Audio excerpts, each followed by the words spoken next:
Dito nagsimula ang lahat. The highest temperature in Seoul reached 37.1 degrees Celsius at around 2 p.m. Dahil sa lupet ng init na dinaranas ng South Korea ngayong taon, ano pa nga ba ang magandang gawin? Mag-swimming tayo.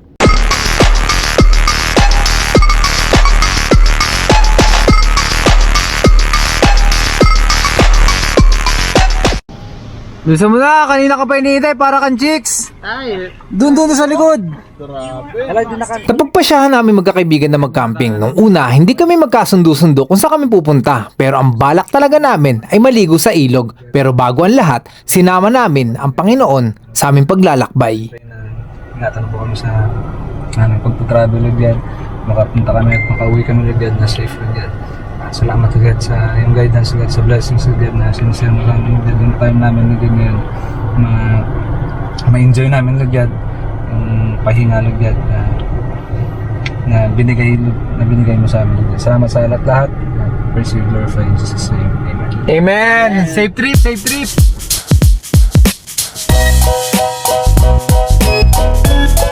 Exactly 10 p.m. na makarating kami sa aming destinasyon, pero bago ang lahat, dumaan muna kami sa malapit na tindahan para kumpletuhin ang mga kakailanganin namin sa aming camping. Soju, ayun soju? Hindi, tubig lang ako.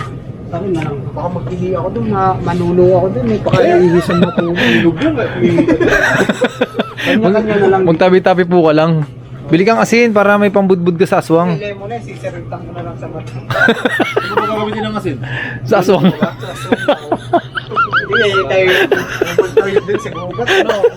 At ito na nga ang lugar na pinuntahan namin. Isa to sa mga paboritong puntahan ng mga Koreano para mag-relax. Dito kami matutulog, kakain at magsosurvive hanggang sa pagsikat ng araw. At tingnan natin kung ano mga kaganapan ang mga naghihintay. So, ayun guys. Kadarating lang namin, Rico. Medyo madilim yung daanan, no? Wala kayong nakikita. Naghahanap kami ng pwestuhan ng tent. Dito, basta ito mga pula dito, bawal dito, no? Sa ganito. No, par. Hindi Ayan. lang na may bilog lang. Ito. So, ibig sabihin, pwede dito. Pwede bukas, alangan dito ka magka-uping ngayon. Sa bagay. Pero dapat yung malapit lang din, no? Tara, uwi muna kami guys. Uwi tuloy. Punta muna kami dun sa sasakyan. Ang ganda rito bukas. Bukas makikita nyo yung view. Let's go! Nagsimula na kaming ilatag ang tent para sa aming tutulugan. Nilalatag na guys yung namin, yung tent namin. Kaso ang daming gamo-gamo. Dito na kami magte-tent. Ready muna kami. At magluto para sa gabihan. Benito Lord God, salamat sa safety travel Lord God. Nakarating kami dito sa campsite Lord. Pray Lord God, yung time namin dito Lord God, na ma-enjoy namin Lord God. At yung na-share ng bawat isa Lord God na pagkain, I pray na bless mo din Lord, sanctify mo. At salamat sa lahat na pagpapala mo sa buhay namin, bawat isa. In Jesus' name I pray. Amen. Amen! At konting inuman para sa masayang gabi. Ilalim ng puting ring light, may nagpapaypay. Sa mga oras na to, nakalimutan namin na kami mga factory worker. Wala kaming nabanggit tungkol sa trabaho. Mga napag-usapan namin ay kung ano ang buhay sana meron kami. Kung hindi kami naging OFW, baka isa sa amin ngayon ay nasa himpapawid bilang Air Force o nagtataas ng gusali bilang arkitekto. Baka ang isa ay nasa entablado, umaawit bilang singer o gumuguhit ng kinabukasan bilang engineer. Mga pangarap na ngay tila malabo ng matupad. Parang multo, bigla na lang silang bumisita sa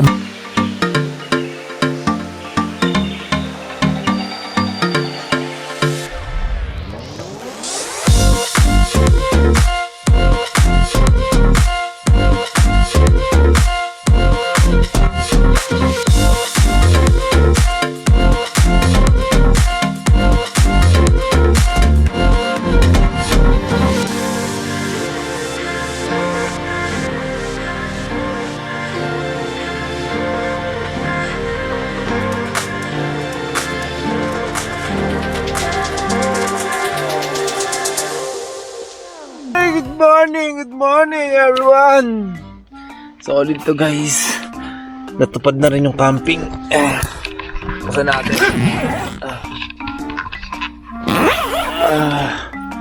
Ayun oh. Good morning! Ang ganda! Ganito, ang masarap na buhay pagkagising mo. Ito agad yung bubungad sa'yo.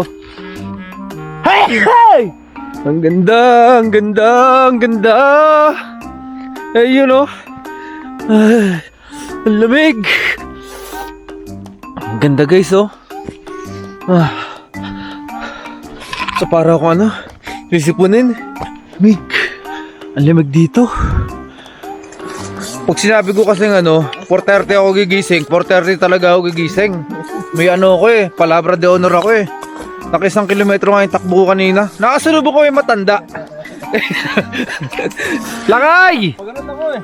Saan? Doon ka pumunta? Saan ka ba? Dito. Doon ka? Ay, doon ako. Kaya pala di tayo nagkasalubong. Saan ka dumaan? O sa ilalim ng lupa. Kaya pala.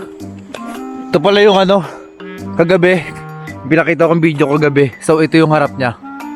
Ayan oh. Di ba? Ito ang camping. Ito talaga ang totoong camping. Ang ganda. Pagkagising mo pa lang, makikita mo na agad yung mga puno. Tapos puro pangit yung makikita mo. Yun lang. Di ba pre sa probinsya, kapag unang dating mo pa lang, unang punta mo sa mga ilog-ilog, dapat kumagat kayo sa bato. Nag-umpisa na kami maglakad-lakad para maghanap ng spot na pwedeng paliguan, pero sa kasamaang palad, bawal pala dito, may mga namimingwit. So ngayon, anong gagawin namin? Nag-ikot-ikot na lang kami sa lugar para maghanap ulit ng bagong adventure at makapag-usap na rin tungkol sa gagawin naming Ito para mga ano, bakasyonista. Ang naalala ko yung ano mo, yung utot mo kagabi, pagbukas ko ng tent. Pagbukas ko ng tent oh, nandun yung puwet niya biglang umutot. Nag-decide na kami maghanap ng bagong paliliguan, pero may nangyaring hindi namin inaasahan. Pre, alalayan ka namin, Shin. Alalayan ka namin yan. Tulak mo lang par. Yan, tutulak kita. Yan. Okay. Dapat pagamin siya, dapat. Iipit mo muna yung paa mo, Erwin. Yeah. Alis ka dyan. Dito, dapat. Oh, may rampa eh.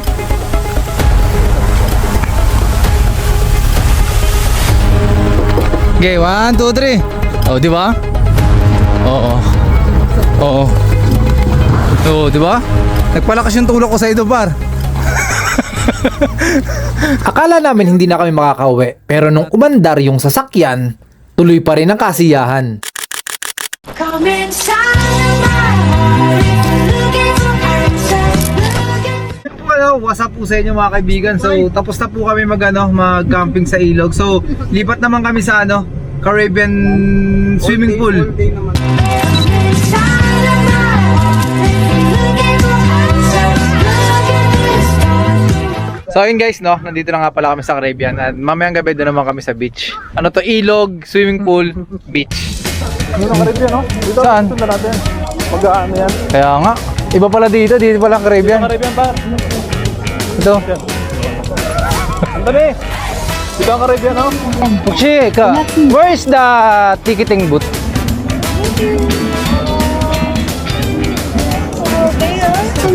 Kamsahamnida. Sobrang ganda ng Caribbean Bay. Bukod sa maraming nakatupis at nakabikini, talaga naman nakaka-relax ang ambience. Kaya sobrang nag-enjoy ang mga katrabaho ko.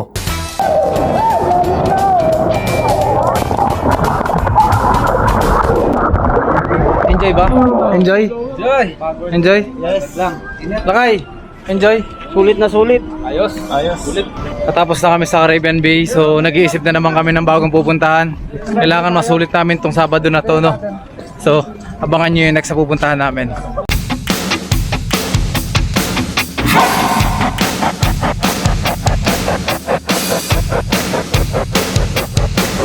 Hindi ka talaga sama?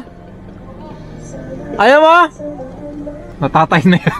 Natatay na yun. Ganun yung mukha eh. Yan yung mga tiyan nyo.